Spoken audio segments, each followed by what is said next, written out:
Dave, you're not getting airline miles. Yeah, I've met a lot of millionaires, and none of them said, Dave, I made it all on my airline miles. In this video, Dave Ramsey discusses 5 steps in which anyone can use to transform their financial life. We hope this information inspires you to get started on your dream. So please watch until the end. And if you're new here, consider subscribing so that you won't miss other educated videos like this. Let's get started. So we found that there's 5 things that if you do these 5 things with money, over a period of time, like 10 or 15 years, you will build a level of wealth 100% of the time. And now I said a level of wealth. I don't know what level because I can't predict car wrecks and cancer. I can't predict tragedy. And I don't know what your income will be. But if you're working and you do these 5 things, you will build a level of wealth 100% of the time. And this is not some prosperity thing, and it's not mystical or magical. When I cover these 5 things, they're all common sense. But common sense is so rare now, it's like having a superpower. So let's look at the 5. The first step is to become a generous person. Doing this will make your life much more rewarding and increase the positive effect that you have on other people's life as well.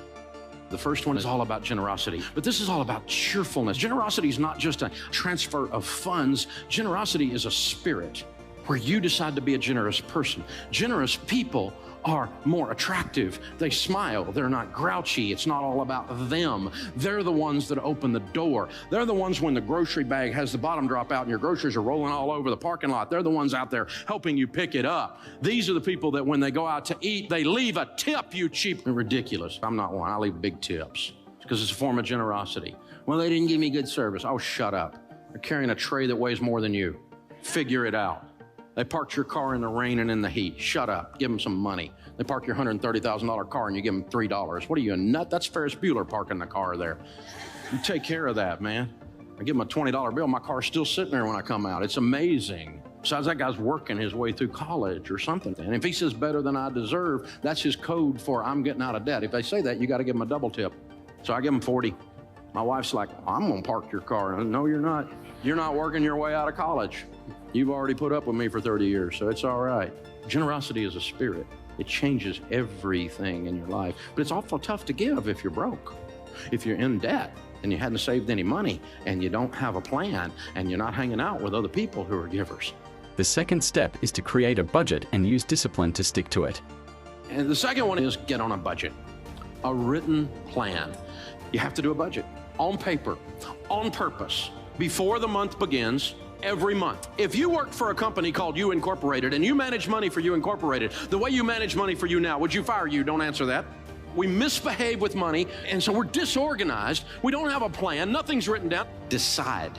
The interesting thing about each one of these principles is you can just decide today to do them. I had a guy working for me, and he was not doing his process, and I sat down, I said, this is what you need to do. And he goes, it's not the way I do it. And I said, change. And he said, I'm not like you. And I said, change. You can decide today to be good at this or leave. You can decide to do a budget today. Get out a yellow pad or go free budget online, everydollar.com. You can decide today. I'm going to start managing money well today because you're going to keep getting what you've been getting if you keep doing what you've been doing. You know this, right? Sowing and reaping. The third step is to create a plan to get out of debt and make it a priority. The third thing is you need to get out of debt. Now, we know this one. You knew Dave Ramsey was going to talk about getting out of debt because the Bible says the borrower is slave to the lender. It's real. Now, here's the deal. Think about this. Your most powerful wealth building tool is your income. Let me show you what slavery looks like. This week, they came out with new data that shows that the average car payment in America today, according to the National Auto Dealers Association, is $499. That's dangerously close to $500. You take $500 a month and invest it from age 30 to age 70 in a decent growth stock mutual fund, you'll have $5.6 million. That's what a car payment costs you. So who'd you make rich? General Motors, Ford, Lexus, I don't know, Toyota, who was it? You made somebody rich. It wasn't you. And you're driving along in something you can't afford, scratching your head and wondering why your kid's college fund isn't funded. Because we're giving it all to somebody else. And they have nicer furniture in their building, have you noticed? Something's going on here, guys. Some people in here got a student loan's been around so long you think it's a pet. You got MasterCard in your life. It's hard to be a slave if you don't have a master, so you might as well. We've discovered bondage and American distress.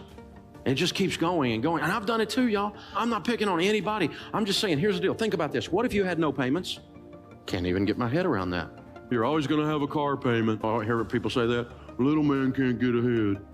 You're always going to have a car payment, so drive something nice. YOLO. Which, by the way, is addressed in Proverbs.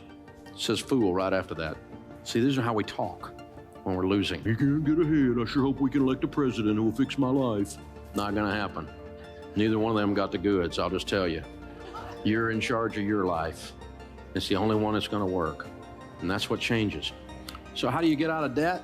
Well, you have to decide to not borrow anymore. That's the first step, isn't it? We had plastic surgery at our house. Had a plastectomy. Decided we're not borrowing money anymore. You're weird, Dave. You're right. And I'm not broke anymore either. I decided I'm not living like this. I hadn't had a credit card in 30 years. You don't have a credit card? I don't have a credit card. That's my wallet.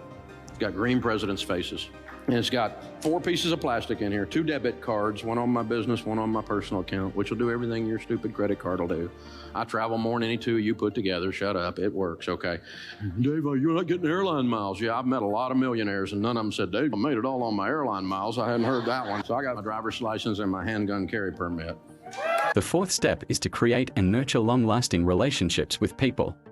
Your network is your net worth.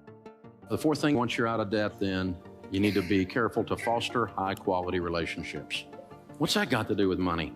Everything. There's a huge correlation for those that build wealth and who they hang around with. Because you become who you hang around with. Have you noticed that?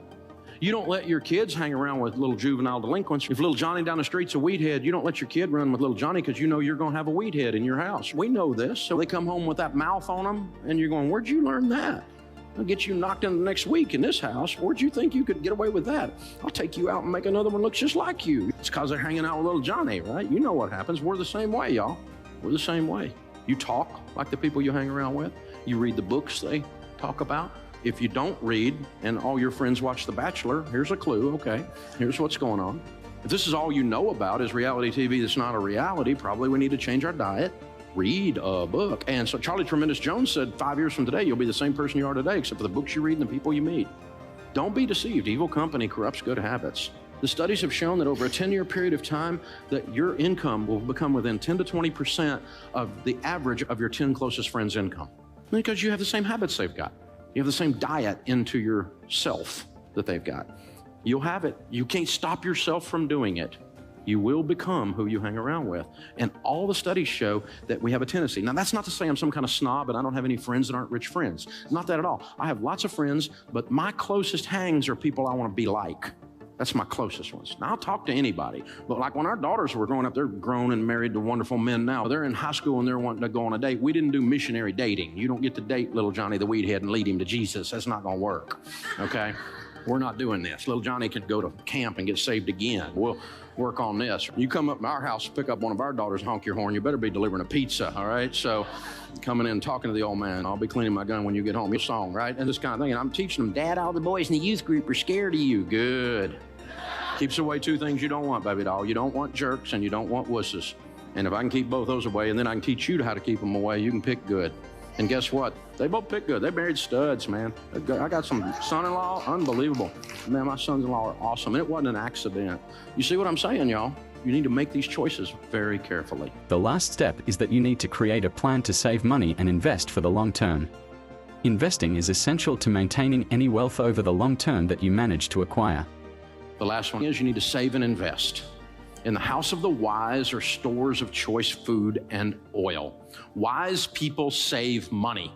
That's what this means.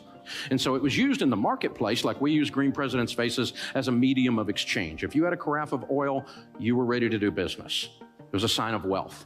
There were 2 classes of people, poor people and rich people. Most of the people were poor people. This is the Mediterranean. We're talking they ate hummus and olives, no meat. A little bit of bread, maybe a fish if they got some meat, but that was it. Rich people ate what we eat every day. Spices, good meat, Charleston food scene. You know what I'm saying? Cooking it up right. That's fine food. Stores of choice food and oil. Choice food and oil are symbols of wealth. So let's read that again. In the house of the wise are stores of money. By the way, the rest of that one says, and a foolish man devours all he has. If you spend everything you make, the Bible just called you a fool. I've been a fool. Call me a fool too. And I decided to change. Wise people save money. Why? Well, to start with, we save for an emergency, right? Grandma said it. She said save for a rainy day. It's gonna rain. You're gonna have a car wreck. You're gonna lose your job. Something's gonna happen. You're gonna need some money. Dave, you need to be positive. I'm positive it's going to rain. Something's going to come up. This one I don't understand. Unexpected pregnancy. Say what? Okay.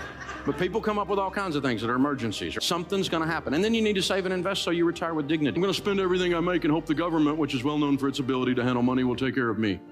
Dumb idea. I'm not even sure some of them have opposable thumbs up there. You know what I'm saying? It's just ridiculous.